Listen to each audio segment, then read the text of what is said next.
Happy Monday, everybody.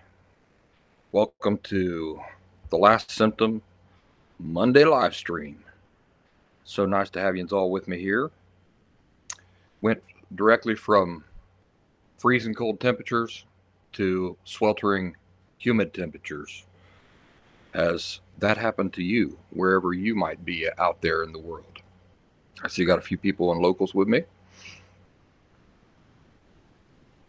Just checking some of my notes here.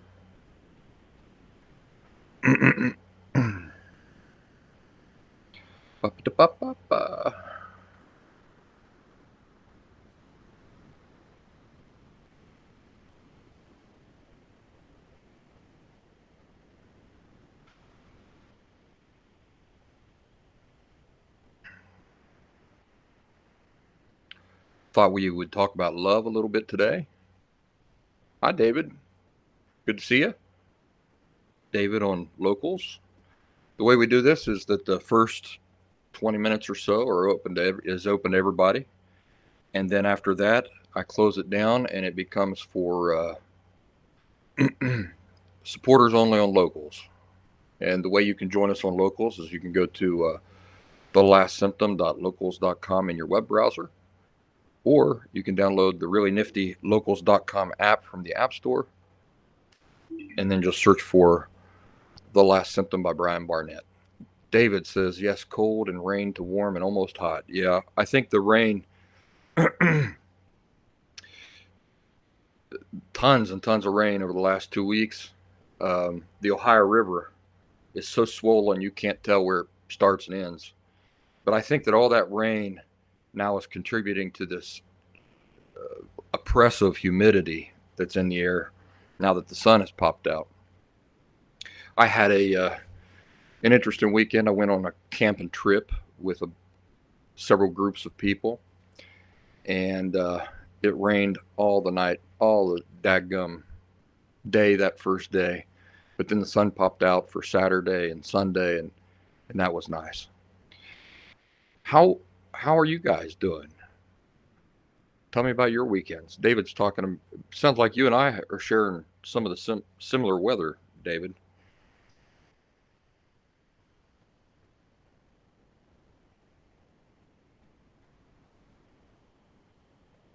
How was everybody's weekends? So I've got some themes that we can talk about today, but I'm willing to talk about whatever's on your minds, of course.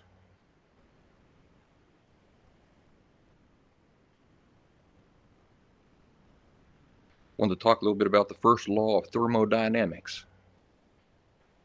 Any of you know what the first law of thermodynamics is and what it might have to teach us about authentic recovery from emotional disorders? And I wanted to talk about love not being a feeling. That's an ongoing discussion that we have here.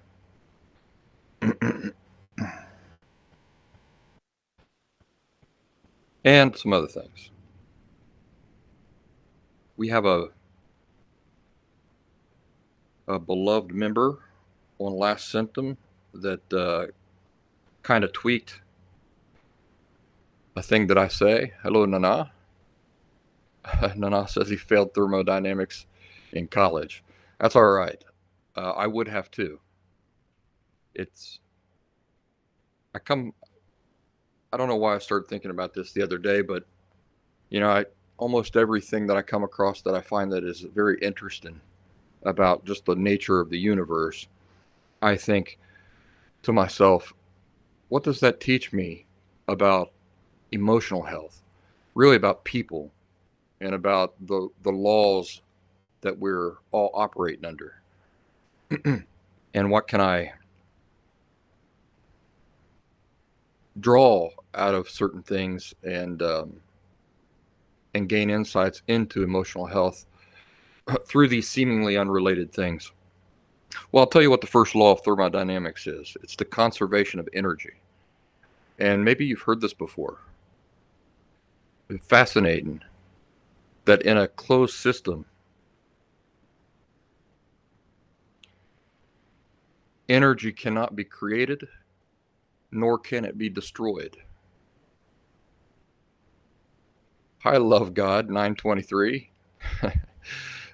Good username there on YouTube. Love God 923. I wonder what the 923 is for. So think about that. Energy cannot be created or destroyed in a closed system.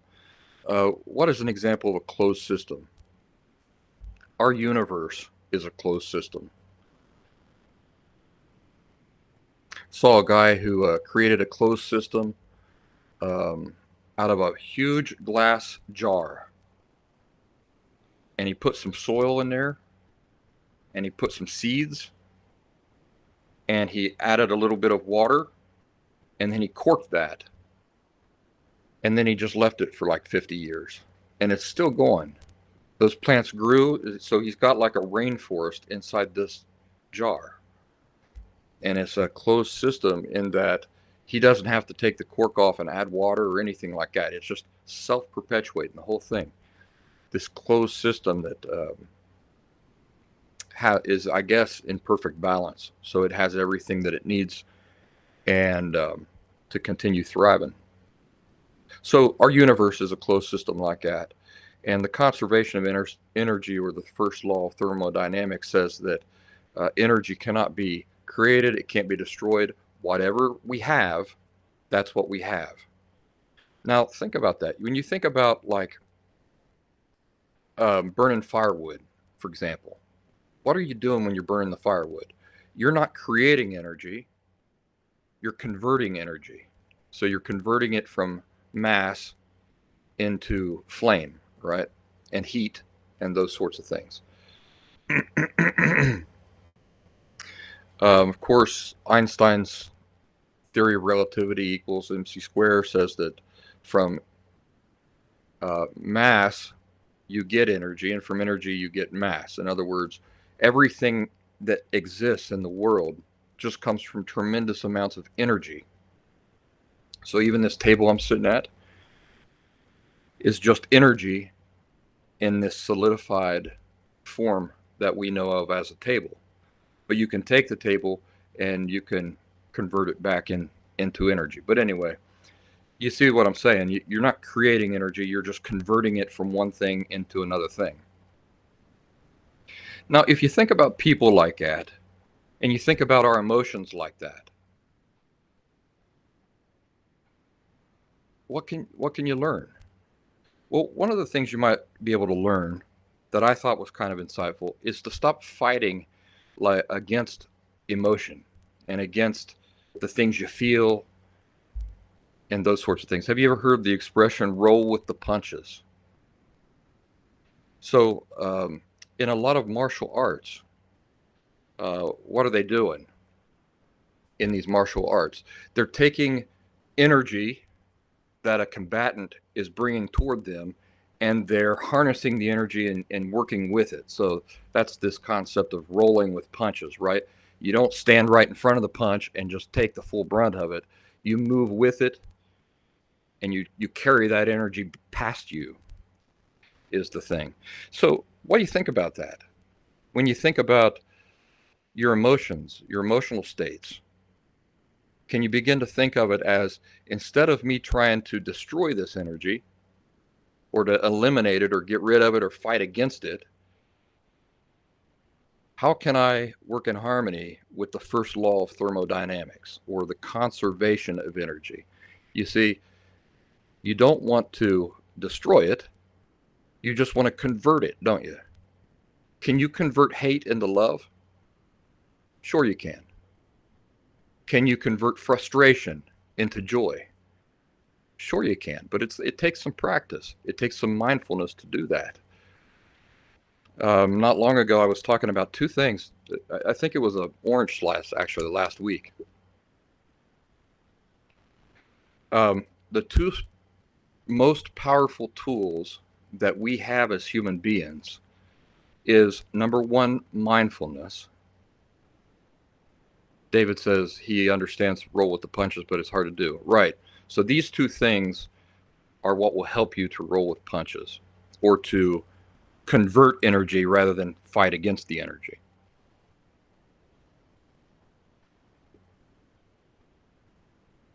Mindfulness is the first one. Ivan on YouTube says, in my case, some manifestation of that energy helps, like sports, physical labor. That is an excellent example. That's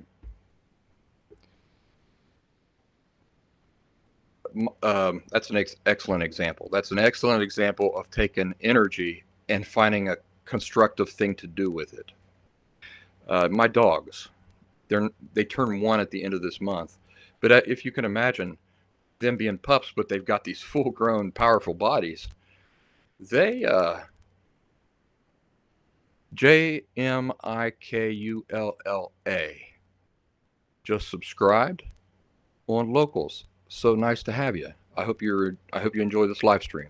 Well, hopefully we'll have a lot of interesting things to talk about. Back to the dogs.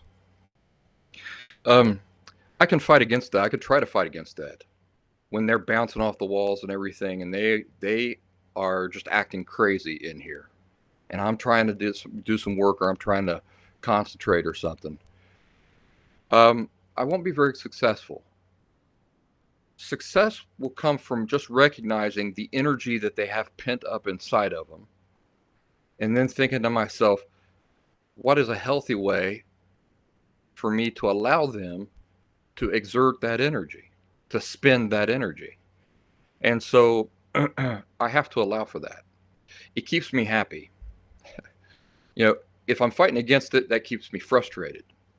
But if I work with it, if I roll with those punches and I work in harmony with it and allow it to express itself, that energy, in some way that I'm okay with, then I'm happy. The dogs are happy. I'm not frustrated. They're not frustrated. Same thing with my little girl. Sometimes she'll just be around me, just jumping for no reason.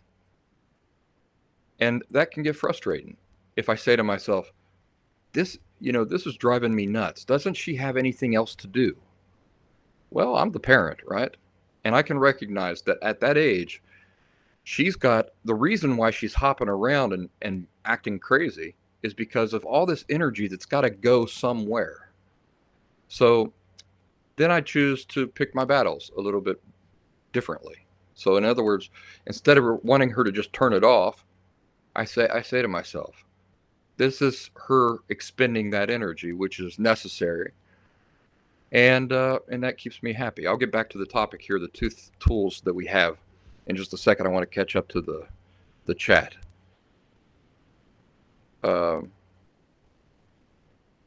Ivan had said about like the sports and physical labor. Yeah, what a great example. Nana on Local says it's a really good analogy. Makes me think of habits as well. A bad habit also can only be changed by forming a new good habit. Yeah, Nana, do you remember me talking about this as don't leave room for vacuums? Don't leave room for vacuums. It's the same discussion. We're just talking about it in a highfalutin way with this first law of thermodynamics, but that's the concept, right? When I start a diet, for example, and let's say that I'm used to every evening, like around 8 o'clock, having a couple glasses of bourbon. And now I want to go on a diet. I want to cut out those calories. Well, the mistake a lot of people would make is they would just cut out the whiskey, but then not replace it with anything else, or not have anything in mind to replace it with. So what happens when 8 o'clock comes and I'm used to having my whiskey? Well, I'm going to start getting those cravings. And because I haven't thought of this ahead of time and I've left a vacuum, the temptation to get the whiskey is going to be awfully strong. However, if I have followed this principle of never allowing room for vacuums, or as we're talking about today, working with the energy. So you're not trying to stop it, you're just converting it into something else or putting it towards another direction. Then I can have my tea ready. And that's what I do. Actually, what I do is I do an espresso. So my diet, and I didn't just make that up off the top of my head, by the way. For the last couple of years, it has been my custom to pour myself a glass of whiskey right about 8 o'clock in the evening. But then I went on a diet. I started a diet back in January. And I thought about that. I thought, well, I don't want to leave room for vacuums. So what can take the place of the whiskey? Something that has no calories, something that I enjoy just as much, and espressos. So I got an espresso machine. Every night about 8 o'clock, I brew myself 4 shots of espresso, and I take my time and I enjoy it. And so what I've done is I've converted the energy, or I've moved that same energy that I would begin feeling at 8 o'clock that I would satisfy with my whiskey. Now I do that with my espresso. So an interesting topic there, isn't it? Nana goes on to say that he's talking about habits.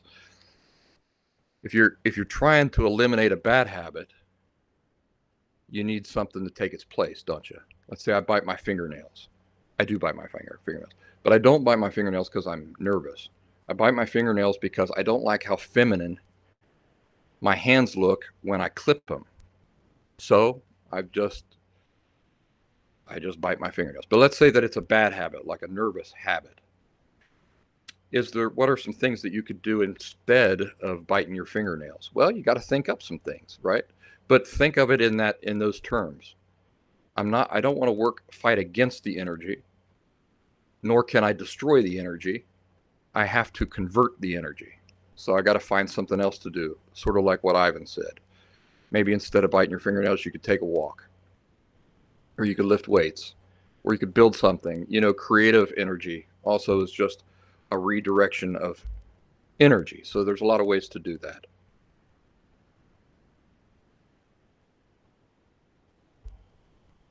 See what you guys have to say.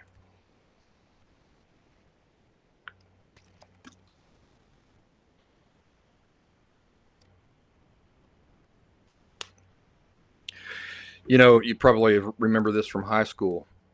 Let's say that you've got a boulder at the bottom of a hill, and you get underneath that boulder and you start rolling it up the hill.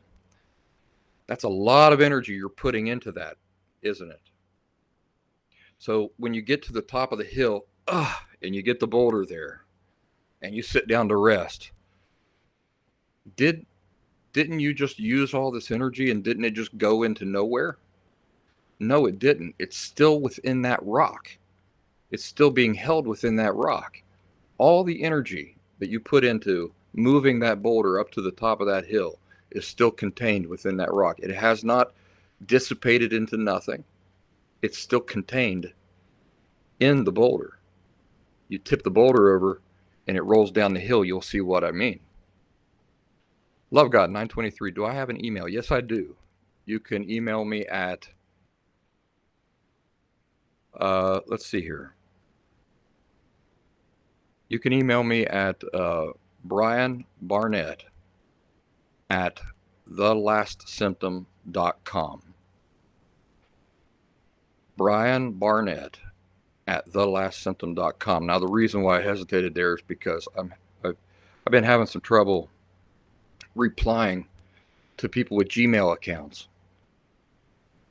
But I have another email that I can reply from if I have to. But yeah, that's my email. Brian Barnett at thelastsymptom.com. All right. Anybody else want to say anything about that? The conservation of energy, or that is to say, the first law of thermodynamics. Here's some things that I have written down here. The energy can't increase or decrease without interference from outside that closed system. And remember, our universe is a closed system.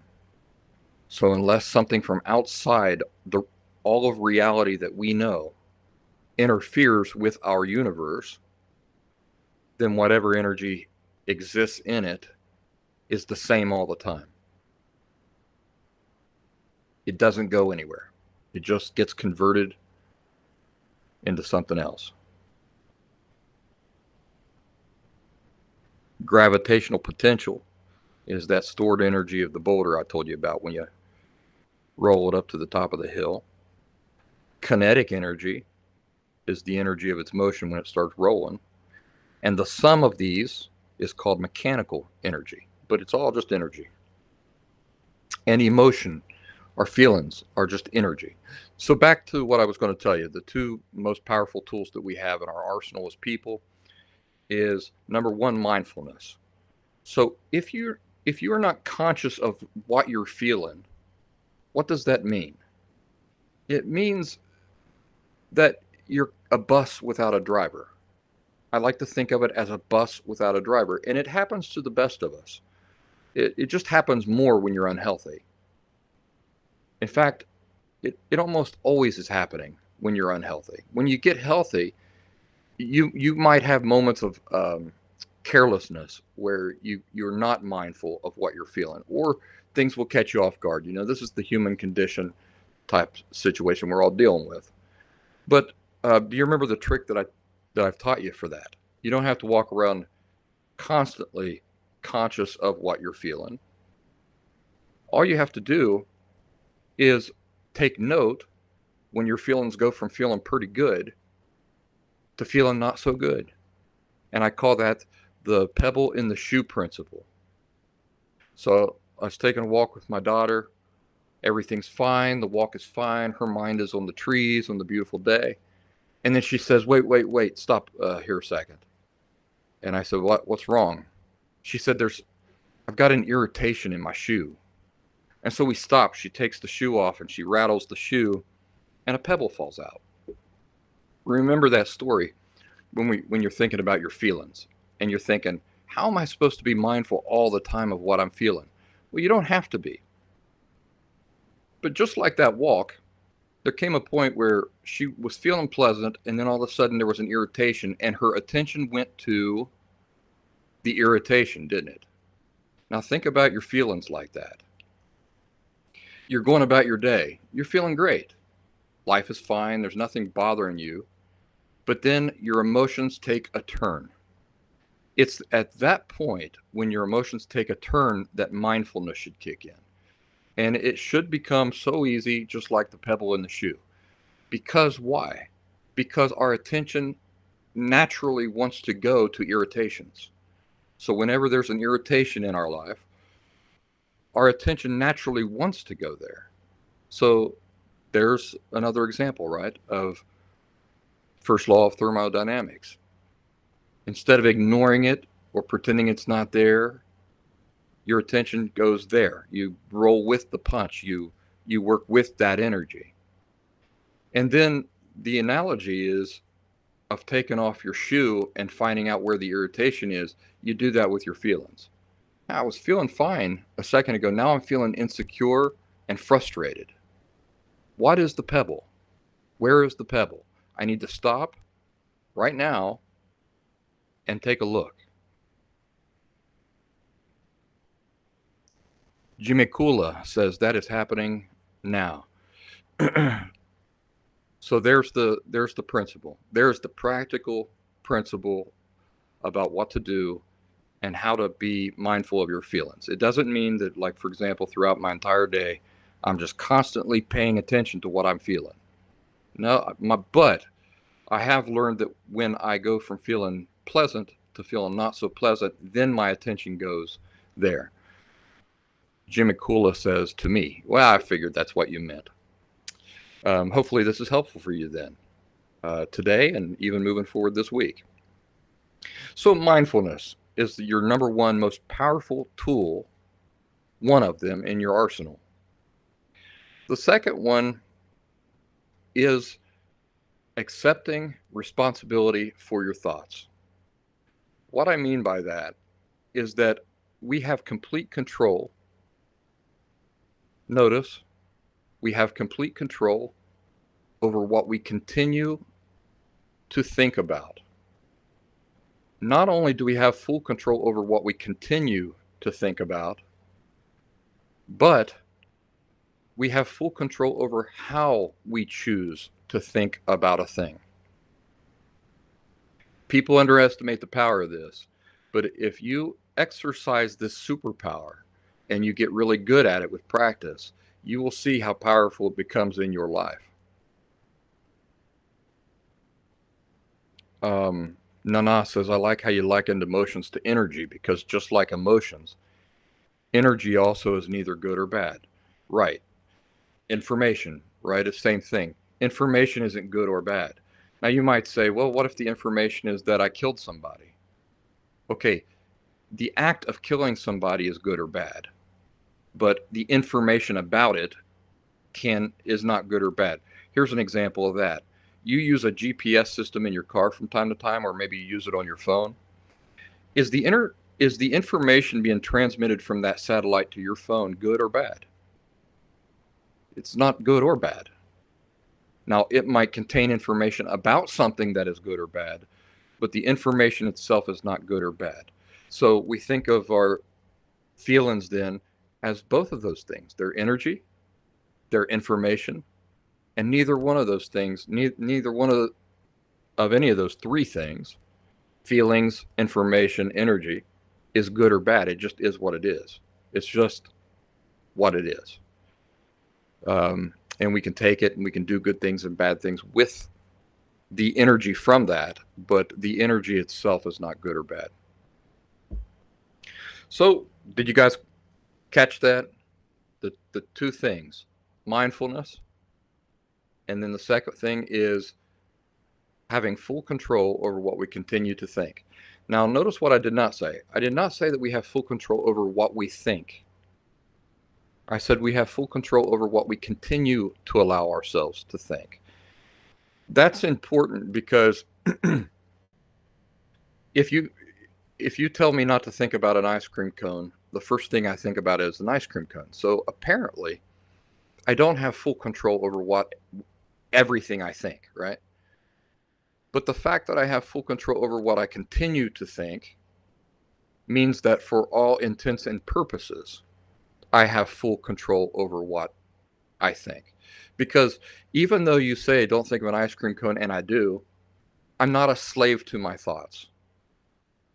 There's nothing forcing me to continue thinking about the ice cream cone. Now, let's say that I want to stop thinking about the ice cream cone. What's the number one thing I have to do? Mindfulness, right? Do you see it?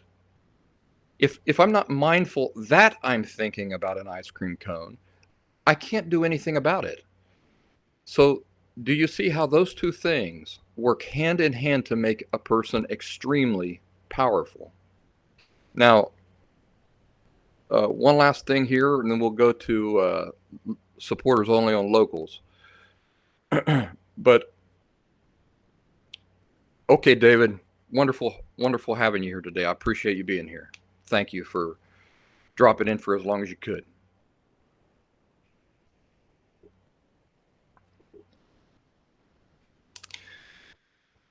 Our superpower does not stop at us having full control over what we continue to think about. It goes beyond that to probably something that is even more powerful.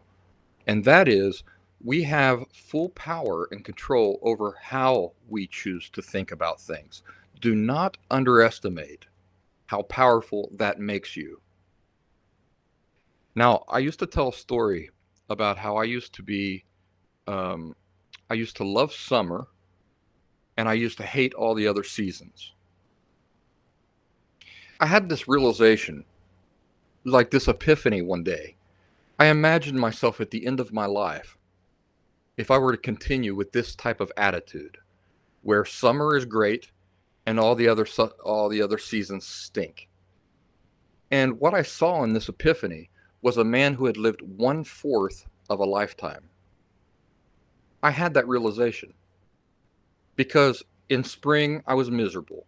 In winter I was miserable. In fall I was miserable. In fall, all I could think about was summer had ended. In winter, all I could think about was how long it's going to be until summer comes. In spring, all I could think about was how this is just delaying summer. So if you imagine now, I'm 85 years old in the future, and I look back at my life, I realized I will have lived I will have allowed myself to live just 1/4 of a lifetime. When I had that realization, I decided on the spot that I was going to stop thinking of summer as my favorite season, and that I instead was going to think of all 4 seasons as being equally my favorite. And do you know that from that day forward, I really do look at all 4 seasons as being my favorite seasons? I like them all equally. Now, what happened there? What happened was that I exerted a superpower that I possess and that all people possess. I exerted it, and what I did was I chose how, not just what to think, I chose how to think. Another example of this is my daughter, when she was real young, did not like, what's this vegetable? Um, Long green vegetables in stalks. They make your pee stink. What do they call that? Maybe you guys can help me out. I keep wanting to say Brussels sprouts. It's not Brussels sprouts. It's these long green stalks. They're delicious. You steam them. And asparagus. Yes, Nana. Nana's got it. It's asparagus. So I tell my daughter, I prepared asparagus for my daughter. And she starts eating. She doesn't like it. She doesn't like it. And I said, "You don't like that asparagus?" She says, "No, I don't." I said, "Oh, boy, that is a shame." "Why? Why is it a shame?" I said, "Well, no, it probably doesn't interest you. Never mind." "No, no, why is it a shame that I don't like asparagus?" I said, "Well, because after you eat asparagus for about 1 minute, it gives you superpowers. It, it goes straight to your brain and it gives you super thinking abilities for about 1 minute." She says, "No, it doesn't." I said, "Yeah, watch this." So I ate asparagus. I chewed it, swallowed it, and I said, "Oh, I feel it. I feel it working." And then I rattled off some, it takes sunlight 8 minutes to get from the sun to the earth. My goodness, that's incredible. And she really liked that. And she ate a piece of asparagus and she did the whole thing. Oh my God. She says, I've got this brilliant idea. And she come up with her own thing. And we kept doing that. Do you know that today she loves asparagus? What happened there? What happened was that I would say I tricked her, but basically I just turned something that was a negative in her mind. I helped her decide on her own that she was going to stop thinking of it in a negative way and start thinking of it in a fun, positive way. And now she loves asparagus. That is a superpower. What are we talking about? We're talking about not just choosing what she thought, but how she chose to think about the thing. Never underestimate that. When somebody comes up to you and wrongs you, you have choices. You can choose to be cynical about that person. You can choose to be critical about that person. You can choose to be hateful and angry about that person. But you have choices. You don't have to be angry. Nobody can make you be angry, even when you've been treated unjustly by another person. You have choices. You get to choose if you're going to continue thinking about it. You get to choose if you're going to think about it in the same way. I just had something similar like this happen to me. Somebody treated me extremely rudely. There was just no excuse for the way that this person treated me. Young, 29-year-old woman.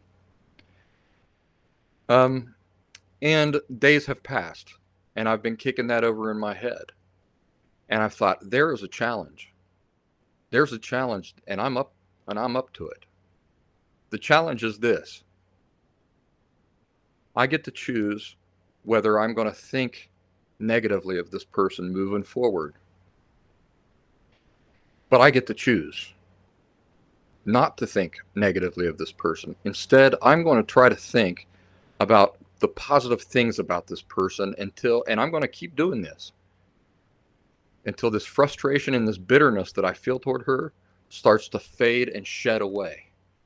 And do you know, it's already started happening. I chose that. That's a superpower. And all of you possess that superpower. Now, I'm going to go to supporters only here on Locals. I see somebody's on YouTube. Please join us over on Locals. We're going to continue this conversation and maybe throw some other things in there. But for now, I need to just go to Locals only, supporters only on Locals. You can, again, links are at thelastsymptom.com if you want to see how to join us there. I appreciate your support.